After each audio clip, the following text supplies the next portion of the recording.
Hello les petits potes, j'espère que vous allez bien. On va faire une vidéo qui change un petit peu aujourd'hui. J'avais envie de tester un nouveau quelque chose et je ne savais pas trop quoi, et en même temps j'ai pas envie que toutes les vidéos YouTube viennent complètement perturber mon rythme de lecture. Mais j'ai déjà fait mal de recommandations ici et j'avais envie d'un petit peu autre chose, un vlog lecture, ça prend du temps, j'en ai déjà un en cours donc je voulais pas en lancer un second. Et j'aurais bien aimé vous faire une vidéo je lis pendant 24 heures, mais je n'arrive pas à bloquer 24 heures actuellement. Du coup, ce que je vais faire aujourd'hui, c'est que je vais vous amener avec moi. On va aller faire un petit tour à la médiathèque à côté de chez moi.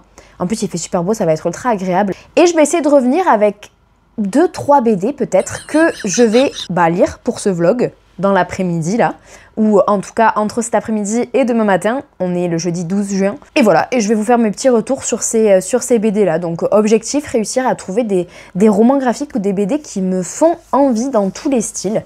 Je vais un petit peu fouiller, j'y vais vraiment sans trop d'attente, je cherche pas quelque chose en particulier, c'est vraiment juste pour la découverte. Je vais me laisser attirer par une petite couverture ou un petit résumé.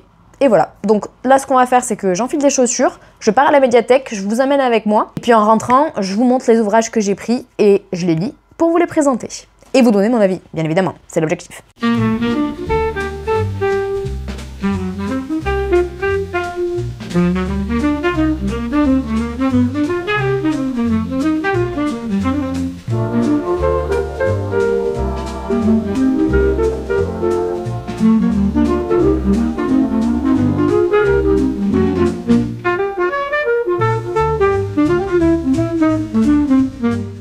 C'est pas que je vous ai oublié, mais un petit peu quand même. Je suis rentrée de la médiathèque avec mes nouveaux bouquins, trop fière, trop heureuse de retrouver des petits trucs sympas. Je me suis posée, j'ai commencé à lire, et puis je viens de me rappeler qu'accessoirement, j'avais dit que je vous présentais les livres avant de les entamer. Résultat des courses, j'en ai déjà lu 2. Donc ça va être un mix de review, lecture et présentation des livres que je n'ai pas encore lus. Ah ouais, parce que oui, je vous ai pas dit. J'étais partie avec pour objectif d'acheter 2-3 livres, de les lire et de vous en faire un retour direct. J'en ai pris 5. Voilà, mettez-moi dans une pièce remplie de livres en me disant « Vous pouvez les emprunter gratuitement ». J'en ai pris 5. Vraiment, aucun self-control. Toujours est-il que je vais vous montrer du coup ce que j'ai pris avec moi, ce que j'ai déjà lu pour vous donner mon avis, ce que je suis en train de lire et les 2 qui me restera. Donc vous qu'il y en a 5, là on est jeudi après-midi, je finirai de les lire demain. Je pense dans la matinée ou dans la journée, je vais voir. J'avais une envie là actuellement de dévorer des romans graphiques et des BD. C'est extrêmement satisfaisant de pouvoir le faire et en plus de ça, gratuitement. Ah, j'avoue, c'est un petit plaisir quand même assez sympa. Alors, le premier que j'ai pas du tout sélectionné mais que j'ai lu en tout cas. Il s'agit de Johanna dans tous ses états de Lara Pickle et auquel je mettrai la note de 3,75 je pense, arrondi à 4 sur Goodreads parce que c'était une chouette lecture. Donc on va suivre Johanna qui va commencer une nouvelle vie, donc à Londres, parce qu'elle a toujours rêvé de devenir fabricante de potions, donc sorcière / fabricante de potions. Donc c'est dans un Londres, dans un univers un petit peu magique. Et Johanna donc arrive dans Londres, plein de très bonne volonté, très enthousiaste, sauf que elle se retrouve au travail dans une équipe où le patron est absolument exécrable. Elle va chercher un appartement, elle va se retrouver en colocation avec une jeune femme vraiment border au niveau de la propreté à un tel stade où en fait c'est vraiment c'est vraiment une obsession quoi au niveau de la propreté et elle n'arrive pas à suivre et donc elle passe son temps à prendre des remarques. Donc le travail ça va pas, chez elle ça va pas trop et Johanna elle a tendance à un peu prendre toutes les émotions négatives et les enfouir très loin en se disant il faut absolument faire son possible dans la vie pour avoir l'air joyeux et être positif. Donc, elle enfouit toutes ses émotions, elle garde tout et elle fait en sorte de toujours paraître comme la meilleure version d'elle-même, entre guillemets. Ça va passer par une alimentation ultra saine, un peu psychorigide. Bref, plein de choses qui vont s'accumuler jusqu'au moment où elle va imploser. Et donc, on va un petit peu suivre, du coup, sa, entre guillemets, reconstruction. Donc, c'était très intéressant. Je me suis pas mal reconnue dans Johanna. On passera sur les détails. Mais j'ai trouvé ça très cool. J'ai beaucoup aimé les dessins. Je vais peut-être vous les montrer. Qu'est-ce que je pourrais vous montrer comme planche? Voilà, on est sur des choses comme ça. J'arrête de bouger peut-être. Très sympa. Ensuite, j'ai trouvé le premier tome d'une saga. Alors je crois qu'il y a 3 tomes. En tout cas, il y avait 3 tomes à la médiathèque. J'ai pris que le premier. Donc ça s'appelle Beauté de Oh pardon, je vais écorcher le nom je crois. Kerascoët et Hubert. Hubert, j'avais déjà lu l'Oiseleur, je crois que c'est lui. Le Boiseleur. Bon bref, j'avais déjà lu une BD de lui que j'avais beaucoup aimé. Et donc là, ce premier tome de beauté s'appelle Désir exaucé. Je lui mettrai la note de 3,5. C'était cool et je veux savoir la suite. Je pense que je vais aller emprunter les 2 tomes suivants. Donc on va suivre une jeune fille qui est surnommée Moruche, qui donc passe sa journée à écailler des poissons et qui sent littéralement du coup cette odeur de mer et de poisson, et elle est considérée comme étant la fille la plus laide de son village. Jusqu'au jour où elle va rencontrer une fée et la fée va lui octroyer un vœu et elle va faire le vœu de devenir belle, vraiment la plus belle. Sauf que la fée lui dit je peux pas t'octroyer ce vœu-là parce que je ne peux pas changer ton apparence. En revanche, je peux changer la façon dont les autres te perçoivent. Et donc, c'est ce qui va se passer. Donc, elle va pas changer de visage. En revanche, les gens vont la percevoir comme la femme la plus belle qu'ils n'aient jamais croisée et vont s'en suivre pas mal de problématiques suite à tout ça. J'ai trouvé ça intéressant comme réflexion. J'aime beaucoup le trait, j'aime beaucoup le dessin. Je pense que j'en attendais un petit peu plus. C'est pour ça que j'ai hâte de lire les 2 tomes suivants pour avoir une idée un petit peu de comment est-ce que cette histoire continue d'avancer, comment est-ce qu'elle est tournée et jusqu'où est-ce qu'on arrive. Peut-être vous montrer quelques dessins du coup. Cette planche-là, je l'ai particulièrement aimée, je l'ai trouvée très colorée. Donc la suite est à découvrir.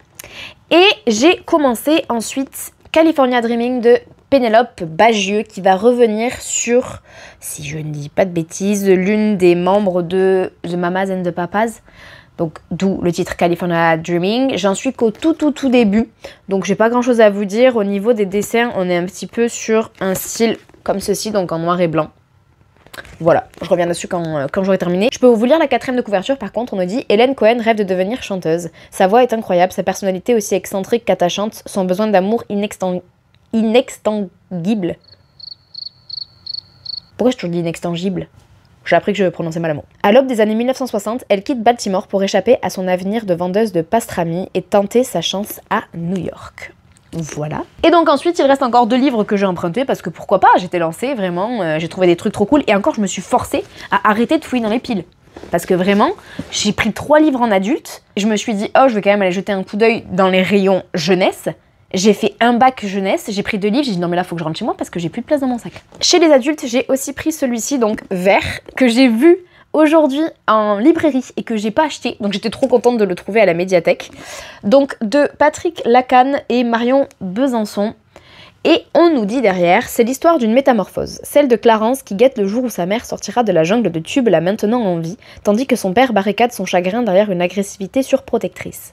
Celle d'Adèle qui ne parle pas, ou plutôt ne parle qu'aux arbres qui lui font ressentir les pulsations du monde, et aux oiseaux qui ornent sa tête depuis qu'elle a commencé à fleurir.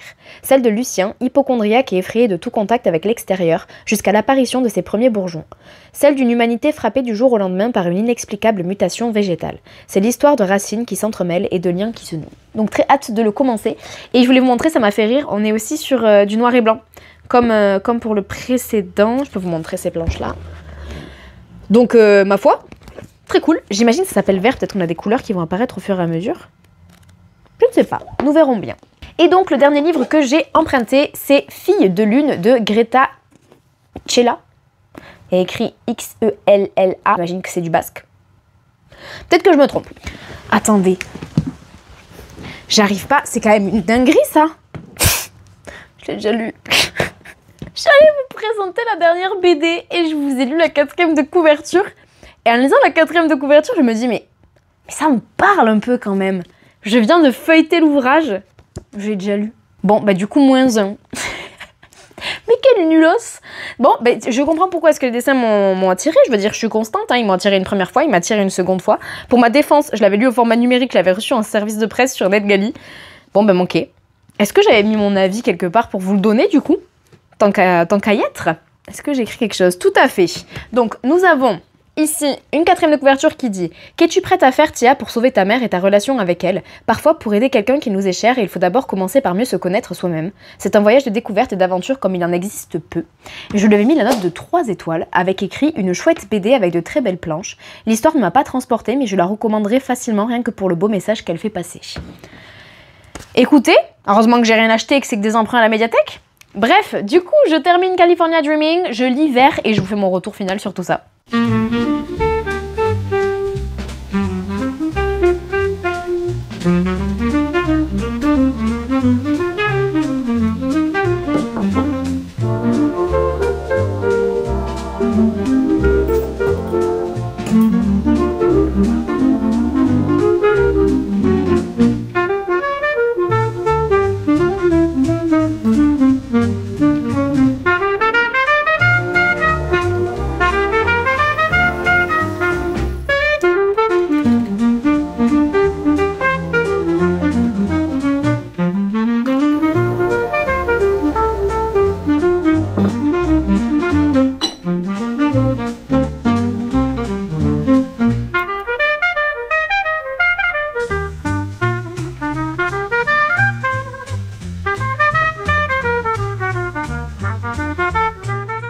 Bonjour, nous sommes donc le vendredi 13, il est 9h14 et entre hier soir et ce matin, j'ai terminé du coup ce petit challenge que je m'étais mis, donc de lire des livres que je trouvais, que j'empruntais à la médiathèque. Je voulais juste vous donner les avis du coup sur les 2 derniers livres que j'ai découverts. Donc tout d'abord California Dreaming de Pénélope Bagieux que j'ai vraiment bien aimé. Je pense que je lui mets 4 étoiles. C'était vraiment une très très belle histoire. On va suivre l'une des chanteuses du groupe The Mamas and the Papas, donc auteur de California Dreaming, et notamment la chanteuse qui s'appelle Cass Elliot, je crois que c'est son prénom, si je ne dis pas de bêtises. Bref, il y a une blonde, une brune, c'est la brune.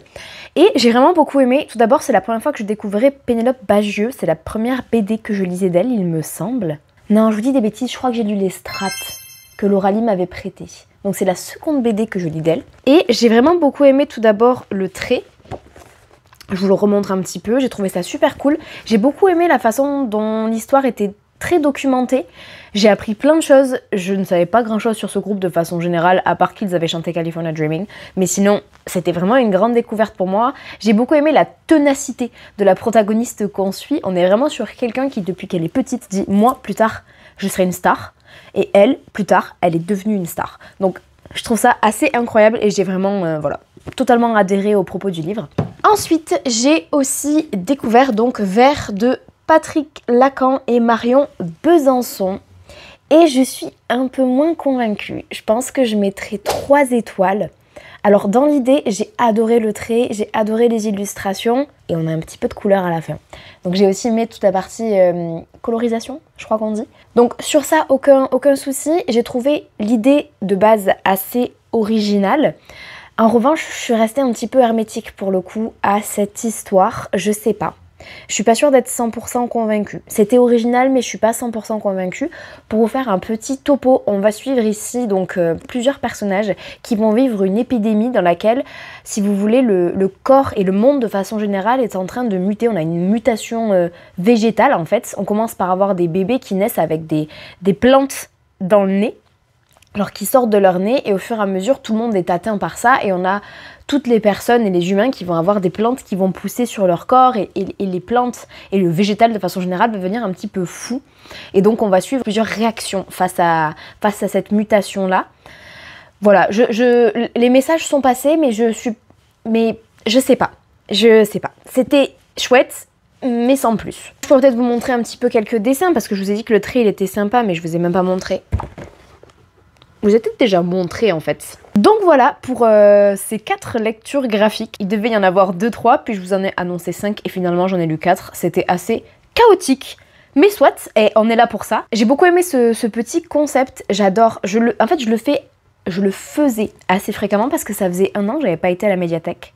Pas tout à fait 1 an, mais en tout cas, ça faisait bien 6 mois puisque je n'avais pas ma carte de 2025. Alors que j'adore faire ça, j'adore aller à la médiathèque, piocher plusieurs BD et les binge-reader d'une seule fois. Ça faisait longtemps que je l'avais pas fait et je me suis dit mais pourquoi ne pas en faire une vidéo et j'ai adoré faire ça. Alors ça va être une vidéo je pense assez courte, mais je pense que je la referai. Peut-être que ça deviendra une vidéo récurrente qui reviendra tous les mois parce que vraiment, en tout cas, c'était très agréable à faire.